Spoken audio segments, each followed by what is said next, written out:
ಮಂಗಳೂರಿನ ಶಕ್ತಿನಗರದ ಶಕ್ತಿ ರೆಸಿಡೆನ್ಷಿಯಲ್ ಶಾಲೆ ಮತ್ತು ಶಕ್ತಿ ಪದವಿ ಪೂರ್ವ ಕಾಲೇಜಿನ ವತಿಯಿಂದ ಜಿಲ್ಲಾ ಮಟ್ಟದ ಅಂತರ್ಶಾಲಾ ಚಿತ್ರಕಲಾ ಸ್ಪರ್ಧೆಯನ್ನು ಆಯೋಜಿಸಲಾಗಿತ್ತು. ಮಂಗಳೂರಿನ ಮಹಿಳಾ ಪಾಲಿಟೆಕ್ನಿಕ್ನ ಇಲೆಕ್ಟ್ರಾನಿಕ್ಸ್ ಮತ್ತು ಕಮ್ಯುನಿಕೇಷನ್ ವಿಭಾಗದ ಮುಖ್ಯಸ್ಥರಾದ ಹರೀಶ್ ಶೆಟ್ಟಿ ಕಾರ್ಯಕ್ರಮವನ್ನು ದೀಪ ಬೆಳಗುವ ಮೂಲಕ ಉದ್ಘಾಟಿಸಿದರು. ಬಳಿಕ ಮಾತನಾಡಿದ ಅವರು, ಪ್ರತಿದಿನ ಸೂರ್ಯೋದಯವಾಗುತ್ತೆ.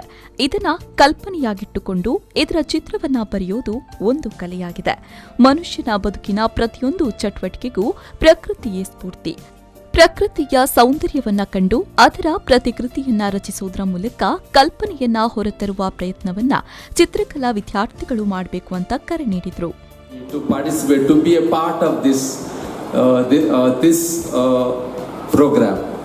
I heard Sugna C. Naik a lot about introductory speech.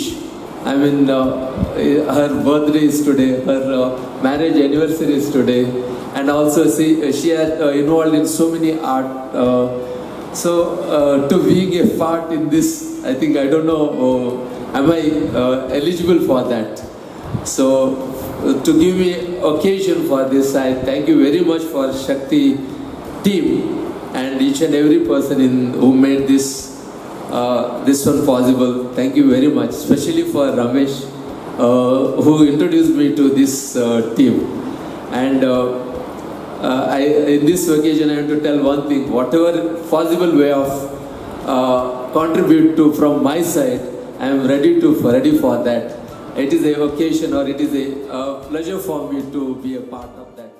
ಕಾರ್ಯಕ್ರಮದಲ್ಲಿ ಮುಖ್ಯ ಅತಿಥಿಯಾಗಿ ಶಕ್ತಿ ವಿದ್ಯಾಸಂಸ್ಥೆಯ ಆಡಳಿತ ಮಂಡಳಿ ಸದಸ್ಯರಾದ ಸಗುಣ ಸಿ ನಾಯ್ಕ್ ಆಗಮಿಸಿ ಶುಭ ಹಾರೈಸಿದರು.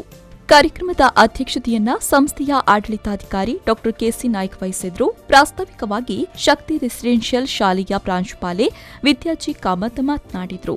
ವೇದಿಕೆಯಲ್ಲಿ ಸಂಸ್ಥೆಯ ಪ್ರಧಾನ ಸಲಹೆಗಾರರಾದ ರಮೇಶ್ಗೆ, ಅಭಿವೃದ್ಧಿ ಅಧಿಕಾರಿ ಪ್ರಖ್ಯಾತ್ ರೈ, ಶಕ್ತಿ ಪದವಿ ಪೂರ್ವ ಕಾಲೇಜಿನ ಪ್ರಾಂಶುಪಾಲರಾದ ಸುಧೀರ್ ಎಂಕೆ, ಶಕ್ತಿ ಪೂರ್ವ ಪ್ರಾಥಮಿಕ ಶಾಲೆಯ ಸಂಚಾಲಕಿ ನೀಮಾ ಸಕ್ಸೇನಾ, ಅಧ್ಯಾಪಕಿ ಪ್ರೇಮಲಾ, ಕುಮಾರಿ ದೀಪ್ತಿ ಉಪಸ್ಥಿತರಿದ್ದರು.